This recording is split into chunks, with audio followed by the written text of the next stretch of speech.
Hi, my name is Avery Moore, and today we will be discussing how to make reading and writing meaningful through the Writer's Workshop model of teaching.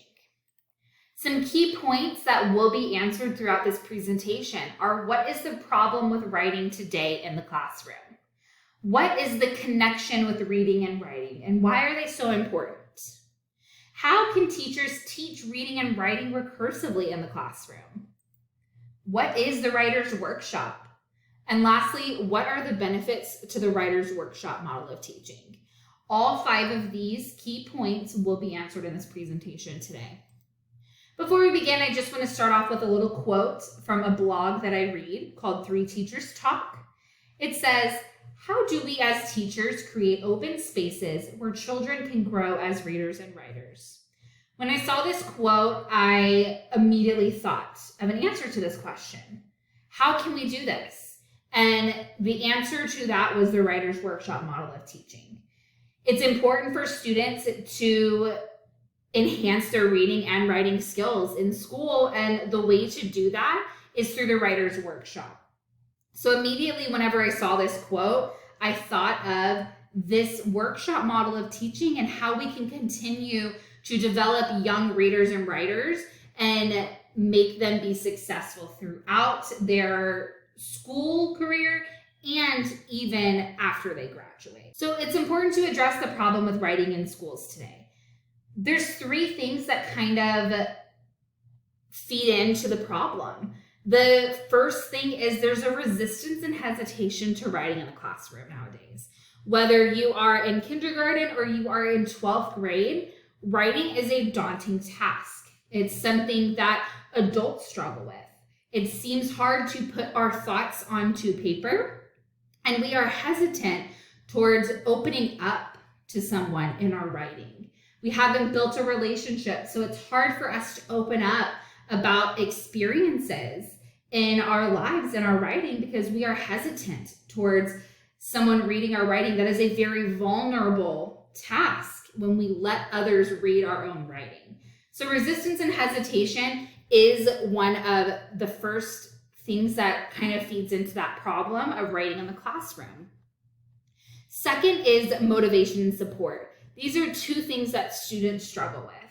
Writing is a vastly challenging pursuit, and if students are not motivated to write, then they will not be apt to write in your classroom.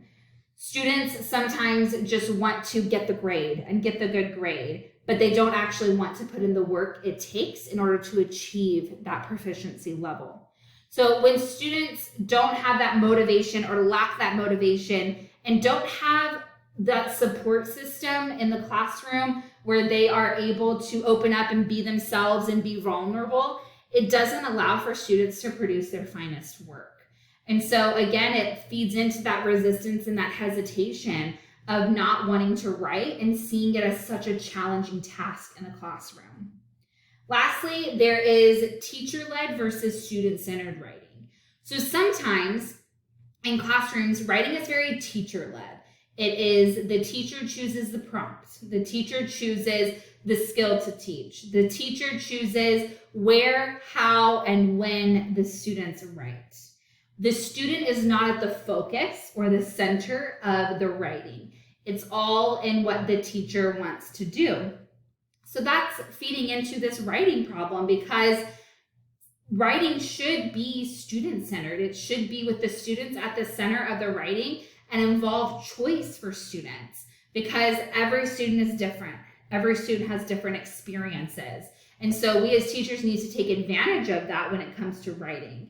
And so that is where that teacher-led kind of feeds into the problem with writing in the classroom. There is a connection between reading and writing. Reading affects writing and writing affects reading. Studies have shown that over the past 2 decades, reading and writing are highly connected. Reading are highly connected. If a person is struggling in their reading skills, with that be phonics, comprehension, vocabulary, then they will struggle with writing and getting their thoughts down on paper. And if they are struggling to get their thoughts down on paper, then they are struggling readers. So when reading and writing instruction are intertwined, it helps achieve a common goal, and it helps positively affect a person's writing and reading ability. So this leads us to making reading and writing meaningful in the classroom. And the way to do that is through choice. Choice motivates students to write. When students have a say in what they write on a piece of paper or what they read, they are more apt to complete that task. So choice is this key word to making reading and writing meaningful in the classroom, which leads us to Writer's Workshop being a solution for this problem. Because Writer's Workshop defines reading, writing, listening, and speaking skills in a framework that allows for student choice in the classroom in order to make writing more meaningful. Let's take a look at the framework. This is the framework for the Writer's Workshop. It's based on a 50-minute class period. And typically you start and you open up the class with a writing warm-up. Now, when I have done this in my classroom, I choose a prompt or a few prompts that lend itself to the skill that I am teaching. So I want to make sure that the skill that I teach, the students can then go back into their own writing and demonstrate knowledge of that skill. So students free write for 5 minutes. As the teacher, I am writing with them. Once the timer goes off, the teacher goes into a short teacher-led 10-minute skills mini lesson. Now, this is where the teacher has to be very intentional with the skill you are teaching. If you are teaching a narrative, persuasion, poetry, you choose a skill that you want students to emulate in their own writing. So you are very intentional with the skills that you are teaching your students during the workshop model. Once you have this skills mini lesson, students are copying down what you are writing. Then these students will have about 25 minutes to go back into their own writing that they did at the beginning of the writing warm-up. And they will then model the skill that you just taught them in their own writing. And during this time, it's important for students to be independently writing and for you as the teacher to walk around the room conferencing with students, whether that be for remediation or enrichment. Conferencing is a very big part of the Writer's Workshop, and it's a wonderful thing that we as educators have the opportunity to do. And lastly, we have about 5 minutes of sharing time at the end of the Writer's Workshop. So during this time, students read aloud their work, whether it be to the entire class, a partner, or their table. It's important for students to read aloud their own work because with writing, students are finding their own voice. And it's important for students to voice that. So let's hit the benefits of the Writer's Workshop. The Writer's Workshop is skill focused. And so that is really important because it's important for students to understand skills in order to be proficient in that content area. So it is skills focused. It is student needs centered because with the Writer's Workshop, students are at the center of this. So you as a teacher are critiquing students' work to see what skills they need in order to be successful writers. And so you get to choose, and the students to help you kind of craft and shape this skills mini lesson.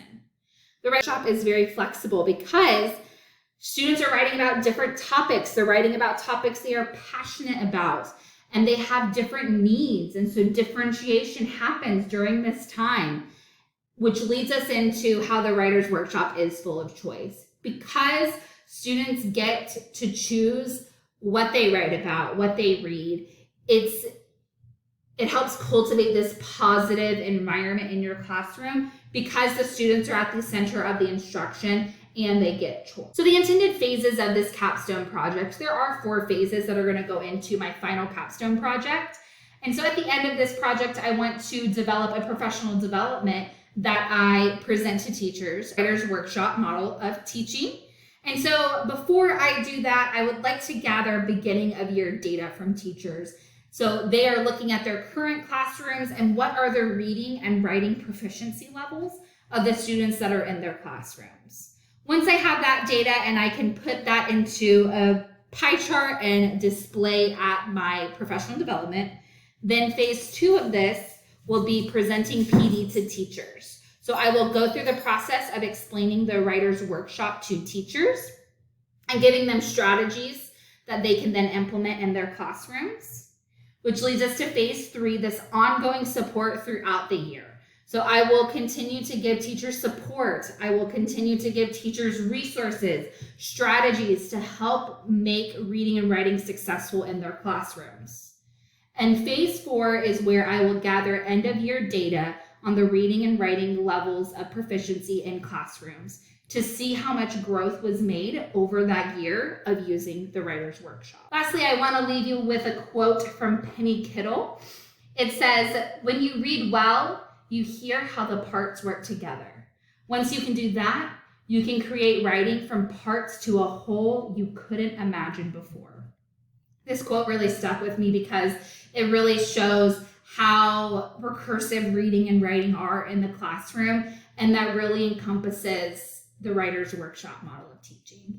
I hope you enjoyed this presentation. I hope this presentation inspired you to go out and find more information about the Writer's Workshop. Thanks.